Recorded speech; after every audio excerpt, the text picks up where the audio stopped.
Hello students, this is your English class. I am going to teach you the first chapter from your syllabus. The best Christmas present in the world. I hope you know what is Christmas. ठीक है, अगर आपको Christmas नहीं पता है क्या है तो आप सर्च कर सकते हैं गूगल पर कि क्रिसमस क्या है. ठीक है, जैसी हमारी दिवाली होती है क्रिश्चियंस की क्रिसमस होता है. ठीक है, तो मैं आपको ये पूरा जो चैप्टर है उसकी समरी बताने वाली हूँ कि इस चैप्टर में क्या क्या हुआ था. और आपका काम ये है कि आपको खुद पढ़ना है पूरा चैप्टर, और इसमें जो भी वर्ड मीनिंग्स हैं जो आपको डिफ़िकल्ट लगती हैं, आपको मीनिंग्स नहीं पता है, उनको क्या करना है, अंडरलाइन करके उनकी मीनिंग्स डिक्शनरी से सर्च करनी है. तो ये जो चैप्टर है, ये जो कहानी है वो 1914 के दौरान की एक कहानी इसमें बताई गई है. 1914 में क्या हुआ था, वर्ल्ड वॉर फर्स्ट हुई थी 1914 में. फर्स्ट वर्ल्ड वॉर जो थी वो 1914 से लेकर 1918 तक हुई थी. तो ये उसी के दौरान की एक कहानी है. पढ़ते हैं क्या क्या है. Let's start the chapter. I spotted it in a junk shop in Bridport, a roll top desk. तो जो हमारा ऑथर है, ठीक है, जो नरेटर है अभी हमारा, उसको एक जंक शॉप मिली. मतलब जंक शॉप क्या होता है, कबाड़े की दुकान. ठीक है, जहाँ पे ऐसे टूटे फूटे चीज़ें मिलती हैं सस्ते दामों में. ठीक है, और ब्रेडपोर्ट क्या है, ब्रेडपोर्ट एक जगह का नाम है. ठीक है, तो ये जो लाइंस हैं ये बहुत इंपॉर्टेंट हैं, मैं उनको हाईलाइट कर देती हूँ. I spotted it in a junk shop in Bridport, a roll top desk. तो उसको क्या मिला था उस जंक शॉप में, अ रोल टॉप डेस्क, एक तरीके से रोल हुई डेस्क. ठीक है. The man said it was early 19th century and oak. तो जो इंसान उस डेस्क को बेच रहा था उसने बोला था कि ये 90s की डेस्क है. किससे बनी हुई है, ओक से. ठीक है, ओक एक वुड का नाम होता है. I had wanted one but they were far too expensive. जो हमारा ऑथर है उसको हमेशा से इस तरह की एक डेस्क चाहिए थी, लेकिन वो ख़रीद नहीं पा रहा था क्योंकि वो काफ़ी एक्सपेंसिव होती हैं, काफ़ी महंगी होती हैं. This was in a bad condition, the roll top in several pieces, one leg clumsily mended, scorch marks all down the side. तो उसकी हालत कैसी थी, डेस्क की बहुत बुरी हालत थी. तो जैसा कि आपको पता है जंक शॉप मतलब कबाड़ी की दुकान पे अच्छी चीज़ें तो मिलेंगी नहीं. ठीक है, तो वहाँ पे कौन सी चीज़ें होती हैं जो कि पुरानी, जो लोग जिससे बोर हो जाते हैं या फिर कुछ ख़राब हो जाती है तो वो जंक शॉप पे बेच के आते हैं. तो उस दुकान पे उसको एक रोल टॉप डेस्क मिली थी, उसे काफ़ी दिनों से चाहिए थी, तो उसे ख़रीदनी थी वो. तो उसने डिसाइड किया कि चलो मैं इसको ख़रीद लूँगा और फिर उसके बाद में मैं खुद ही रिपेयर कर दूँगा उस डेस्क को. ठीक है, तो उसने वो कम दामों में वो डेस्क ख़रीद ली और फिर उसके बाद उसने अपने गैराज में उसको रखा और उस पर काम करना शुरू कर दिया. कब काम करना शुरू किया था, ऑन क्रिसमस ईव. ठीक है, क्रिसमस कब आता है, 25 दिसंबर. तो क्रिसमस ईव क्या होती है, क्रिसमस से पहले की रात जो होती है वो होती है क्रिसमस ईव. तो उसने ये जो रोल टॉप डेस्क थी वो 24 दिसंबर को ख़रीदी थी. ठीक है. I remove the roll top completely. तो अब उसने क्या किया, उसकी मरम्मत करनी शुरू कर दी है.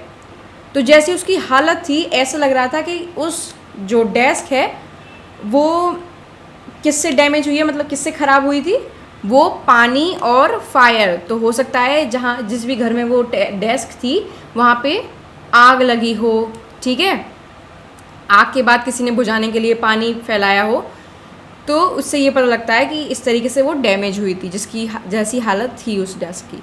The last drawer was struck fast. तो जो लास्ट ड्रॉर था, जैसे कि जो हमारा ऑथर है वो रिपेयर कर रहा था, तो जो लास्ट ड्रॉर था डेस्क में वो काफ़ी टाइट था. ठीक है, स्ट्रक फास्ट मीन्स बंद था बहुत ही टाइट से. ठीक है, तो जो हमारा ऑथर है उसने उसको खोलने की कोशिश करी, बहुत ज़ोर से अपना पूरा दम लगा के उसने खोला. ठीक है, तो वो खुल गई. और जब उसने खोला तो उसे क्या दिखता है, reveal a shallow space underneath a secret drawer. तो उस ड्रॉर के अंदर भी एक और सीक्रेट ड्रॉर था, छोटा सा. There was something in there, I reached in and took out a small box. तो उस ड्रॉर के अंदर जो एक और छोटा सा ड्रॉर था उसमें क्या था, छोटा सा काले कलर का बॉक्स, टिन बॉक्स था. Shallow taped on the top of it was a piece of lined note paper. Written on it in shaky handwriting, Jim's last letter received January 25, 1915. तो जब उसने उस ड्रॉर के अंदर से जो बॉक्स था वो निकाला, उसके ऊपर क्या था, टेप से एक पेज चिपका हुआ था जिसके ऊपर डेट लिखी हुई थी जनवरी 25, 1915. तो देखिए, ठीक है, ये वाली डेट हम अंडरलाइन कर लेते हैं. To be buried with me when the time comes, और उसके ऊपर लिख रहा था ये जो टिन बॉक्स है वो मेरी कब्र में मेरे साथ डाल दिया जाए. तो जब हमारे ऑथर को वो बॉक्स मिला, उसको पता था कि उसको खोलना नहीं चाहिए क्योंकि किसी दूसरे का इंसान हम नहीं खोलते हैं, लेकिन फिर भी उसके अंदर एक तरीके से जिज्ञासा थी खोलने की. तो उसने वो खोला बॉक्स.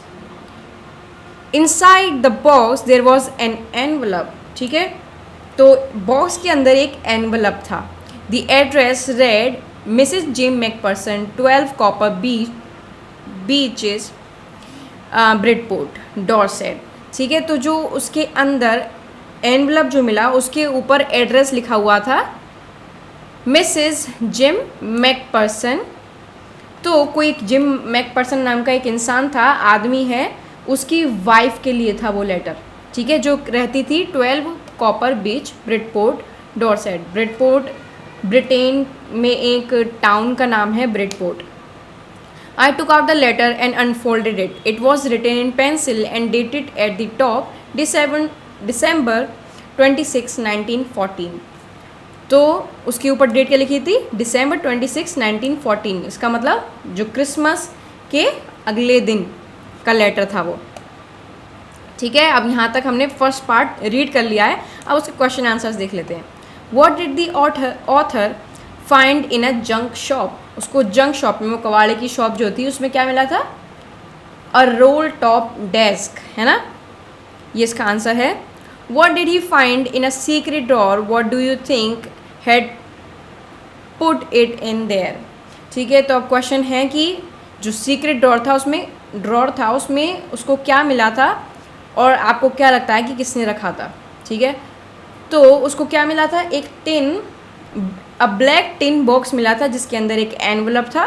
ठीक है, और वो किसने रखा था, मिसेस जिम मैकपर्सन ने रखा होगा. ठीक है, ये हम गैस कर रहे हैं. ठीक है. Dearest Connie, I write to you in a much happier frame of mind because something wonderful has just happen that I must tell. तो जिम मैकपर्सन की जो वाइफ है उसका नाम है कॉनी. ठीक है, ये याद रखना, उसका नाम क्या है, कॉनी. तो उस लेटर में क्या लिख रहा है अभी हमें वो बताया जा रहा है. तो जो जिम मैकपर्सन है वो क्या लिख रहे हैं कि ये जो मैं लेटर लिख रहा हूँ वो मैं एक, तो जब वो लेटर लिख रहा था उनका मूड कैसा था, हैप्पी मूड था. ठीक है, और वो लेटर लिख रहे थे. कुछ ऐसा हुआ था उस दिन कि वो इतने हैप्पी थे कि वो अपनी वाइफ को बताना चाह रहे थे. ठीक है. We were all standing in our trenches yesterday morning. तो trenches क्या होता है, स्क्रीन पे देख लीजिए. Christmas morning, it was crisp and quiet all about, as beautiful morning as I've ever seen, as cold and frosty as Christmas morning should be. तो आपको पता है कि दिसंबर में क्या होता है, ठंड होती है, विंटर्स होती हैं. ठीक है, तो ये जो लेटर लिखा गया है वो वर्ल्ड वॉर फर्स्ट के दौरान लिखा हुआ है. ठीक है, 1914. तो जब वर्ल्ड वॉर चल रही थी ब्रिटेन एंड जर्मनी के बीच में, तो एक साइड में जर्मनी के लोग थे और एक साइड ब्रिटेन के लोग थे. तो क्रिसमस था उस दिन. तो क्या हुआ, I should like to be able to tell you that we began it, but the truth I am ashamed to say is that Fritz began it first. Someone saw a white flag waving from the trenches. तो क्या हुआ था उस दिन, जो दुश्मन थे, जो जर्मनी के लोग थे, उनको कहते हैं फ्रिट्स. ठीक है, वेयर इट इज़, या फ्रिट्स. यहाँ पे साइड में मीनिंग भी लिखी है, अगर आपने बुक खरीदी है तो आप साइड में मीनिंग्स भी पढ़ सकते हैं. तो फ्रिट्स जर्मनी के लोग थे तो जो जर्मनी के लोग थे वो ब्रिटेन के लोगों की तरफ आ रहे थे एक रेड फ्लैग लेके. Then they were calling out us from across no man's land, happy Christmas Tommy, happy Christmas. तो जो दूसरी तरफ से वो जर्मनी लोग आ रहे थे ब्रिटेन की तरफ, और वो क्या कह रहे थे, उनके हाथ में फ्लैग था, वो कह रहे थे हैप्पी क्रिसमस. तो देखिए जर्मनी वाले लोगों को पता भी नहीं था कि मैरी क्रिसमस होता है, हैप्पी क्रिसमस नहीं होता है. ठीक है, और वो ऐसे भागते हुए आ रहे थे. When we had got over the surprise some of us shouted back, same to you Fritz, same to you. तो ब्रिटेन के लोगों ने जब देखा कि जर्मनी के लोग ऐसे बोल रहे हैं हैप्पी क्रिसमस, तो उन्होंने भी वापस बोल दिया कि सेम टू यू. तो जैसा कि पता है कि वो लोग एक दूसरे के दुश्मन थे, तो उनको लगा कि बस ऐसे विश कर रहे हैं और फिर बस बात ख़त्म हो जाएगी, लेकिन वो बात वैसे ख़त्म नहीं हुई. जो फ्रिट्स के लोग थे वो ब्रिटेन की तरफ भागते हुए आ रहे थे, उनके हाथ में बॉटल थी और वो ब्रिटेन की तरफ आ रहे थे, ब्रिटेन के लोगों की तरफ आ रहे थे. किस लिए आ रहे थे? वो क्रिसमस सेलिब्रेट करने के लिए आ रहे थे. ठीक है, तो उन्होंने बोला कि one of the German was waving a bottle above the head, it's Christmas day Tommy, we have schnapps and we have sausage, we meet you yes. तो जर्मनी वाले लोगों को, जर्मन्स जो होते हैं उनको इंग्लिश नहीं आती है, तो उनकी इंग्लिश टूटी फूटी सी होती है. ओके, तो उनके पास खाने की चीज़ें थी, स्नैप्स एंड सॉसेजेस, ये खाने की चीज़ें होती हैं. वो सेलिब्रेट करने के लिए आ रहे थे. तो वो तरीके से क्रिसमस का जो दिन होता है उसकी स्पिरिट ऐसी होती है कि सब लोग जो भी दुश्मन होते हैं, फ्रेंड्स होते हैं या कोई भी है, सब साथ मिलके सेलिब्रेट करते हैं, जैसे कि दिवाली पे, होली पे. तो ऐसे ही जब वॉर का टाइम चल रहा था तो कुछ उन्हें चाहिए था कुछ सेलिब्रेट करने के लिए, क्योंकि चारों तरफ क्या था, फियर, चारों तरफ वॉर चल रही थी. ठीक है, तो उन्हें कुछ चाहिए था सेलिब्रेट करने के लिए, तो वो एक दिन क्रिसमस के दिन मिले और उन्होंने क्रिसमस सेलिब्रेट किया. You cannot imagine, dearest Connie, my feelings as I looked into the eyes of Fritz officer, who approached me, hand outstretched. Hans Wolf, he said, gripping my hand warmly and holding it. I am from Dusseldorf. I play the cello in the orchestra. Happy Christmas. तो जो फ्रिट्स का जो officer था वो gym McPherson के पास आता है, उसका नाम क्या है, हांस वोल्फ नाम है उसका.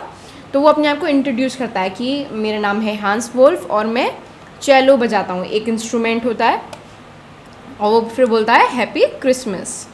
Captain Jim McPherson, I replied, and a happy Christmas to you too. I am school teacher from Dorset in the west of England. तो जब वर्ल्ड वॉर के दौरान क्या था कि जो भी इंसान था, जो भी आदमी लोग थे, उन सबको फ़ौज में भर्ती करवाया था लड़ने के लिए.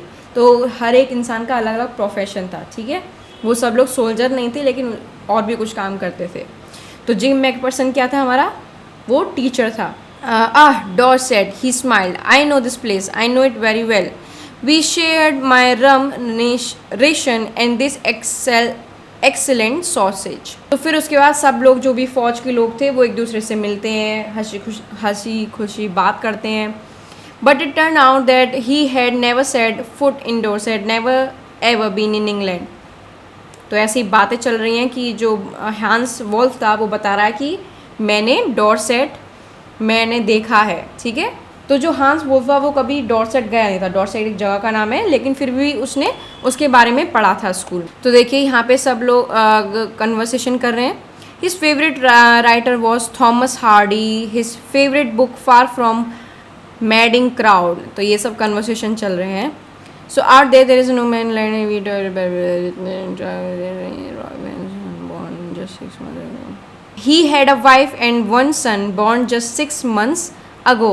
जो हांस वोल्फ था जर्मनी का जो सोल्जर था, उसकी एक वाइफ थी और जिसके पास एक बेटा था जो कि 6 महीने पहले ही पैदा हुआ. तो जब जिम मैकपर्सन पूरे ग्राउंड की तरफ देख रहा था तो उसको क्या दिख रहा था कि 2 यूनिफॉर्म, फौजियों की यूनिफॉर्म मिक्स हो गई हैं. एक यूनिफॉर्म थी खाकी कलर की और एक थी ग्रे कलर की. ग्रे कलर जर्मन वालों की यूनिफॉर्म थी ग्रे कलर की. सब लोग साथ में पी रहे थे, खा रहे थे, ठीक है, स्मोकिंग कर रहे थे. Hans Wolf and I shared what was left of our wonderful Christmas cake कॉनी. तो वहाँ पे केक भी था, क्रिसमस केक भी था जो लोग खा रहे थे. देखिए मार्जिपेन क्या होता है, एक केक होता है, केक का नाम होता है ये मार्जिपेन। तो ब्रिटिश लोगों ने जर्मनसों को अपना केक खिलाया था। ओके, सो उसके बाद जब खाना पीना हो गया, सब लोग बातें हो गई, फिर उसके बाद क्या हुआ, किसी ने बोला कि चलो फुटबॉल खेलते हैं। तो सब ने फुटबॉल के लिए खेलने की तैयारी कर ली, ठीक है। और फिर जो ब्रिटिश लोग थे और जर्मनी लोग थे वो एक दूसरे के अगेंस्ट फुटबॉल खेल रहे थे। 2 टीमें थी, एक फ्रिट्स थी जर्मनी की थी और एक ब्रिटेन की थी। एक दूसरे को वो लोग चेयर कर रहे थे कि वो, ठीक है, एक दूसरे को चेयर कर रहे थे। इतना अच्छा माहौल था वहाँ पे कि सब लोग इतना खुश थे, ठीक है। और जब वो लोग फुटबॉल खेल रहे थे तो उन्होंने सोचा कि क्यों ना जो ये वॉर है, ठीक है, ये वॉर भी ऐसे ही सॉल्व करी जाए कि हम लोग खेलें और जो विन हो, जो भी जीतेगा गेम में वो जीतेगा। तो जो ब्रिटेन लोग थे वो क्रिकेट खेलते थे, तो उनको फुटबॉल इतने अच्छे से नहीं आती थी, लेकिन फिर भी उन्होंने खेला। वो लोग जीत नहीं पाए, लेकिन फिर भी सब लोगों ने एक साथ मिलजुल के खुशी खुशी, ठीक है, गेम फिनिश हो गया। सब लोग फिर अपने अपने ट्रेंचेस में चले गए। फिर उसके बाद जब वो लोग अपने ट्रेंचेस में गए तो सब लोगों ने एक साथ क्रिसमस कैरल, मतलब क्रिसमस के सॉन्ग्स गाए साथ में मिल। तो ये सब उस लेटर में लिखा हुआ था, मतलब पूरा दिन के बारे में उस लेटर में लिखा हुआ था। तो जिम मैकपर्सन ने अपनी वाइफ कॉनी को भेजा था और उसने लास्ट में क्या लिखा, dearest Connie, my Christmas time next year, this war will be nothing but a distance and terrible memory. I know from all that happen today how much both armies long for peace, we shall be together again soon, I am sure of it. तो जो gym McPherson था वो अपनी wife से बोलता है Connie से कि ये अगले साल वॉर ख़त्म हो जाएगी और हम लोग घर वापस आएंगे और खुशी खुशी रहेंगे, क्योंकि किसी को भी वॉर नहीं चाहिए। वॉर में क्या होता है, लोग मरते हैं, ठीक है, फालतू में लोग एक दूसरे को मारते हैं और इतनी जानें जाती हैं, ठीक है। किसी को वॉर नहीं चाहिए थी लेकिन वॉर हो रही थी, ठीक है। ये हो गया सेकंड पार्ट हमारा। Now third part. तो जो ऑथर है हमारा, जो लेटर पढ़ रहा था, उसने उस लेटर को पढ़ने के बाद फिर से उसको फोल्ड किया और केयरफुली उस एनवलप में रख दिया। तो जो ऑथर था उसने लेटर को पढ़ने के बाद वो पूरी रात सो नहीं पाया। उसको लग रहा था कि ये लेटर मुझे उसकी वाइफ तक पहुंचाना चाहिए, ठीक है। तो वो नेक्स्ट मॉर्निंग उठा और गया ब्रिडपोर्ट। नेक्स्ट दिन वो गया ब्रिडपोर्ट। उसके घर से कुछ ही दूर था ब्रिडपोर्ट। तो उसने कार निकाली अपनी और वो निकल दिया। House number 12 turn out to be nothing but a burn out shell. तो जो एड्रेस लिखा हुआ था, वो तो एड्रेस पे जो घर था वो क्या था, पूरा जला हुआ, पूरा नष्ट हो चुका था, डिस्ट्रॉयड हो चुका था वो घर आग से, ठीक है। वहाँ पे कुछ नहीं मिला उसे। तो उसने क्या किया कि उसके बराबर में जो पड़ोसी था उस घर में जाके नॉक किया, ठीक है, खटखटाया और पूछा कि मिसेस मैकपर्सन कहाँ पे रहती हैं, ठीक है। उन्होंने क्या बोला, तो उस पड़ोसी ने बताया कि जब उस घर में आग लगी थी वो जो मिसेस जिम मैकपर्सन थी, मतलब कॉनी, वो घर में ही थी। देखिए, she had been in the house when it caught fire, no one really knew how the fire started. किसी को नहीं पता था कि आग कैसे लगी घर में, but it could well have been candles. तो वो बता रहे हैं कि हो सकता है कैंडल से आग लगी हो। और फिर उस पड़ोसी ने बताया कि जो कॉनी है वो एक नर्सिंग होम में है। फिर उसने पूरा एड्रेस बताया। एड्रेस क्या था, Burlington house on the Dorchester road on the other side of the town. Okay, third part हो गया हमारा। नेक्स्ट पढ़ते हैं। तो अब उसको एड्रेस पता पड़ गया है कॉनी का, तो वो कॉनी से मिलने जा रहा है। I found Burlington house nursing home easily enough. तो उसको वो नर्सिंग हाउस मिल गया अच्छे से ईजीली। और फिर वो जाता है और पूछता है कि मिसेस जिम मैकपर्सन कहाँ पर हैं। उन्हें बताते हैं कि मिसेस जिम मैकपर्सन कहाँ पर हैं। और फिर जो ऑथर है हमारा वो कॉनी से मिलने जाता है। तो जब वो नर्सिंग हाउस में जाता है तो देखता है कि सब लोग हंस रहे थे, खेल रहे थे, क्योंकि वो क्रिसमस था उस दिन। तो सब लोग खेल रहे थे, क्रिसमस कैरल सॉन्ग्स गा रहे थे। लेकिन वहाँ पे मिसेस जिम मैकपर्सन नहीं थी, क्योंकि वो दिन उनके लिए काफ़ी दुख का दिन होता है, ठीक है। क्योंकि वो जिम मैकपर्सन का इंतज़ार कर रही थी, अपने हस्बैंड का इंतज़ार कर रही थी, लेकिन वो कभी उनसे मिलने आया नहीं। तो वो अपने कमरे में ही बैठी थी। तो जो ऑथर है हमारा वो उनसे मिलने उनके कमरे में जाता है। वो कैसे होती हैं, वो अब बूढ़ी हो चुकी हैं और अपनी व्हील चेयर पर बैठी होती हैं। फिर उसके बाद जो ऑथर है हमारा वो उनसे बोलता है कि मेरे को एक लेटर मिला है, वो शायद आपको बिलोंग करता है, कि आपका है, तो मैं आपको वो देने आया था। तो फिर जब कॉनी उस हमारे ऑथर को देखती हैं तो वो उनकी आंखें खुशी से भर जाती हैं। क्यों? क्योंकि उनको लगता है कि जो वो आदमी है वो उनका पति है। तो उनको कुछ भी याद नहीं है, उनकी मेमोरी जो है वो बेकार हो चुकी है। जैसे एज के साथ जो है हमारी मेमोरी जो होती है वो ख़राब होती जाती है। तो उन्हें लगता है वो उनका हस्बैंड है और उनसे बोलती हैं कि मैं तुम्हारा इंतज़ार किया, आखिर तुम आ ही गए। देखिए, you told me you'd come home by Christmas dearest. तो जो कॉनी है वो उस आदमी से बोल रही हैं कि तुमने मुझे वादा किया था, नहीं तुमने मुझे बोला था कि तुम क्रिसमस पे घर आओगे। And hey you are the best Christmas present in the world, come closer Jim dear, sit down. तो उनको लगता है कि वो उनका हस्बैंड जिम है और उनका हाथ पकड़ती है वो और उसको बोलती है कि आओ मेरे साथ बैठो, कि ये मेरा सबसे बेस्ट क्रिसमस प्रेजेंट है कि तुम आज मेरे पास हो। तो देखिए हमारा टाइटल क्या था, the best Christmas present ever. तो क्या प्रेजेंट था, वो जो लेटर था, जब वो लेटर देने गया ऑथर, वो उनका सबसे बेस्ट क्रिसमस प्रेजेंट था। तो फिर जो हमारा ऑथर है वो उनके पास बैठता है, ठीक है, बैठता है और वहाँ पे उनकी बातें होती हैं। Every day I wanted to hear your voice in my head. It was always made me feel you were with me. And now you are. Now you are back. You can read it to me yourself. Would you do that for me, Jim dear? तो उनको लगता है कि जैसे gym है तो उनसे बोलती है कि मैंने हमेशा इमेजिन किया कि तुम मेरे पास आओगे और जो लेटर है वो खुद पढ़ के सुनाओगे। तो क्या तुम मेरे लिए वो लेटर पढ़ सकते हो? मैं बस तुम्हारी आवाज़ सुनना चाहती हूँ दोबारा। और फिर जो कॉनी है उन्होंने मर्जी पेन केक बनाया होता है जिम के लिए, तो वो जिम को देती हैं। लेकिन वो जिम नहीं है, वो हमारा कौन है, वो हमारा नरेटर है। तो उनको लगता है कि वो उनका हस्बैंड है, लेकिन वो उनका हस्बैंड नहीं होता है। उन्हें वहम हो रहा होता है, उनकी मेमोरी बहुत वीक हो चुकी है। तो उनको लगता है कि वो उनके हस्बैंड हैं, लेकिन वो उनके हस्बैंड नहीं होते हैं। तो वो साथ में बैठते हैं, बातें करते हैं और केक खाते हैं उस क्रिसमस डे पे। तो ये पूरा हमारा चैप्टर ख़त्म हो गया है। This chapter was written by Michael Morpurgo. ठीक है। I hope you like the story.